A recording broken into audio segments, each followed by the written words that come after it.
Hope you're doing well today. So a life book. This is from National Training Initiative on Adoption and Competency.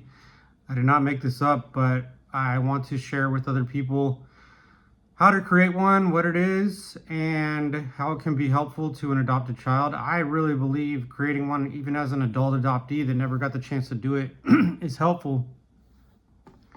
So, what is a life book? It is a personalized visual and written record of an adopted child's life or foster child, helping them understand their story. It may trigger painful experiences. That's okay. The purpose is to empower the child to own their unique journey and build a positive sense of identity. It needs to be created slowly and in stages.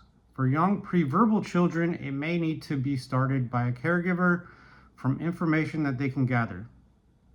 Once they can join with you, once a child is old enough to join with you, it's important to gain their input, asking questions, and incorporating their memories. So let's get into steps to create a life book. Just some tips. First is collaboration. Chronicling the story in the life book with the child's participation creates a safe space to talk about painful and difficult events. When possible, involve foster parents, birth family members, and adoptive or guardian family in gathering information for the child's life book.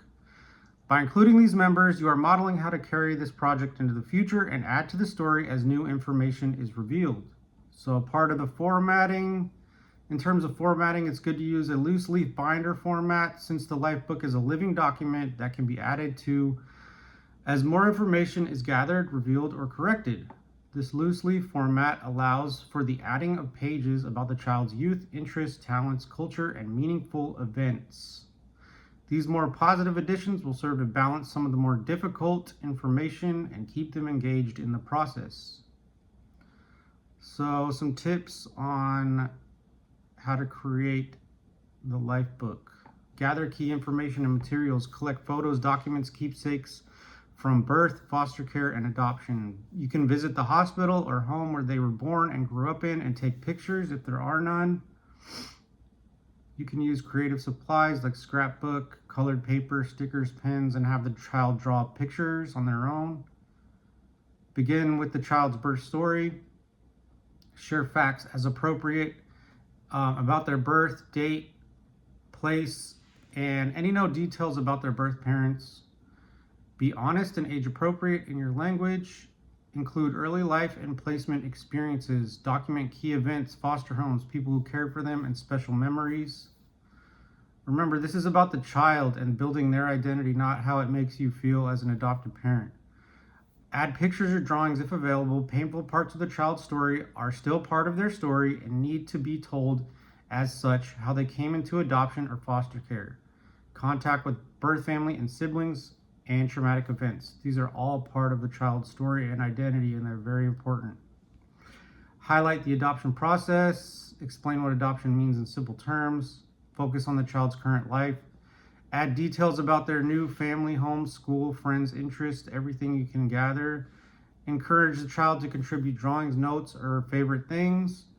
Celebrate the child's heritage. Include cultural traditions, languages, or holidays from the child's background. This is vital. I wish I had this growing up. Show how their heritage is an important and valued part of who they are.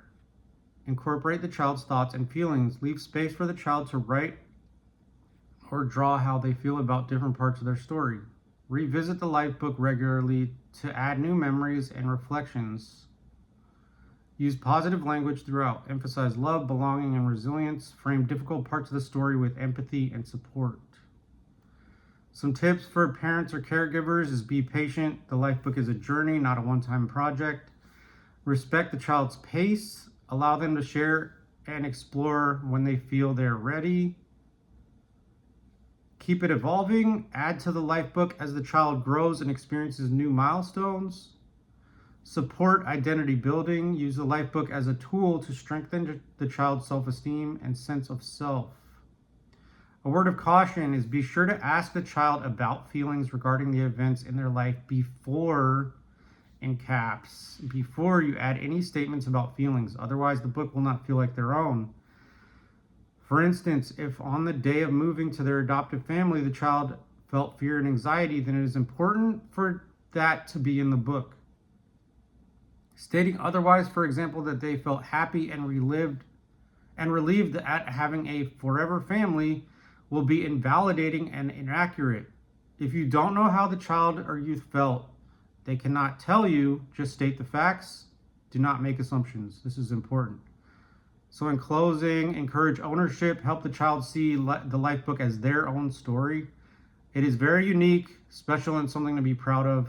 And on the end, end on a positive note. Remind the child that their journey is important and they are loved, their story is valued, and their identity is their own, their story is their own. I'm going to post a bunch of resources to how to create life books and other resources. If you find this helpful, I really hope you do. This is from the National Training Institute, their resources, and this is so vital in creating identity for a child. Hope this helps.